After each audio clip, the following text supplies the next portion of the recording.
सुगंधा और उसकी सास कांता के बीच एक अजीब सी जंग रहती थी। ये जंग थी किचन में कौन ज्यादा अच्छा काम करेगा और घर के सदस्यों के दिल जीतेगा। और उनकी इस जंग में हमेशा कुर्बान होते थे उनके दोनों पति। कैसे? आइए देखते हैं इस किचन पॉलिटिक्स की कहानी में। एक दिन किचन में, माँ जी, आज मैं बना रही हूँ मेथी की सब्जी। इस खाने से घर वालों के पेट की सारी समस्या खत्म हो जाएगी।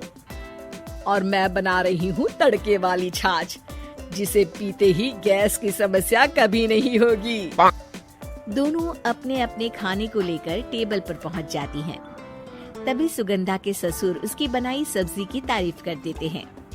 अरे वाह, मेथी की सब्जी भी बनी है, बड़ी ही स्वादिष्ट है। वाह बहू वाह। अरे बहू, लेकिन इसमें इतनी सारी मेथी बर्बाद करने की क्या जरूरत थी? देखिए माँ जी, ये तो वो मेथी है जो आप रात में भिगोकर सुबह उसका पानी पीती हैं, और जो मेथी फेंक देती हैं, उसी से मैंने ये सब्जी बनाई है। अरे वाह बहू, तुमने तो बड़ा ही समझदारी का काम किया। बस अब क्या था। कांता जी का तो मानो ये सुनकर खून ही सूख गया। वो फैसला कर लेती है कि किसी भी तरह वो अपने खाने की तारीफ लेकर ही रहेगी और सुगंधा को किचन में उसकी कमियां गिनाएगी। कांता फ्रिज खोलकर देख रही होती है और फिर सुगंधा से कहती है, अरे बहू, ये क्या, पूरा फ्रिज गंदा पड़ा है। तभी वहाँ सुगंधा का पति आ जाता है। वो सुगंधा को डांट कर कहता है, सुगंधा, तुम्हें कितनी बार कह रखा है कि वायरस फैल रहा है, साफ सफाई का पूरा ख्याल रखना है, लेकिन तुम किचन में इतनी गंदगी रखोगी तो कैसे चलेगा। सुगंधा सास की तरफ देखती है, जहाँ वो मुस्कुरा रही होती है। सुगंधा समझ जाती है कि सास ने उससे बदला लेने के लिए ये सब किया है। दोनों रात के खाने की तैयारी में लग जाती हैं। दोनों ना एक दूसरे की तरफ देखती हैं और ना ही एक दूसरे से बातें करती हैं। रात को खाने की टेबल पर एक एक कर दोनों कई तरह के अलग अलग व्यंजन टेबल पर लगा देती हैं और अपने अपने पति के पास जाकर खड़ी हो जाती हैं। अरे खाइए जी खाइए, मैंने बड़ी मेहनत से बनाया है। प्लेट में वो खाना डालती हैं। सुगंधा भी दोनों की प्लेट में खाना डालते हुए कहती है, बड़ी ही मेहनत लगी है इस खाने को बनाने में। हाँ, दोनों को ना चाहते हुए भी सारा खाना खाना पड़ता है। कहीं दही तो कहीं मलाई तो कहीं मसाला। और इन सब के बाद दोनों बड़ी ही मुश्किल से अपने कमरे में सोने जाते हैं।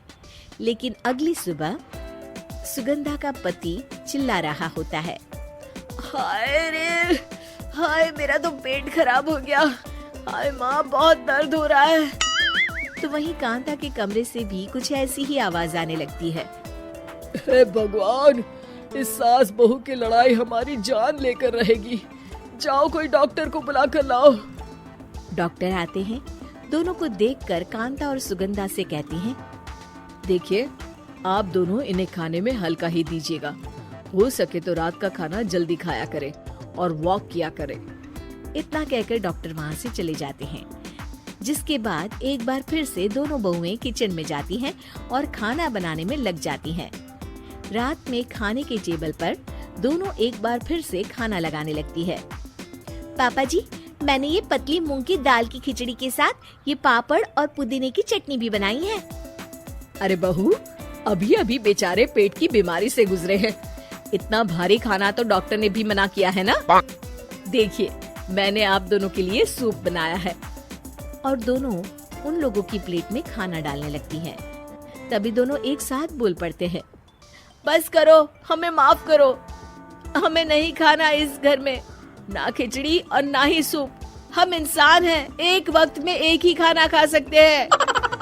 बस करो, हमें माफ करो। हमें नहीं खाना इस घर में, ना खिचड़ी और ना ही सूप। हम इंसान हैं, एक वक्त में एक ही खाना खा सकते हैं। इतना कहकर वो दोनों वहाँ से चले जाते हैं। कहानी का अंत। आप लोग उम्मीद कर रहे होंगे कि अंत में सब ठीक हो जाएगा।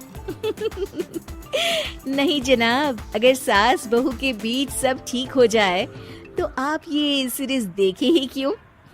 तो मजा लीजिए इस चैनल में सास बहू से जुड़ी कहानियों का, क्योंकि ये ऐसा रिश्ता है जिसकी मिठास उसकी खटास में हमेशा ज्यादा ही रहती है।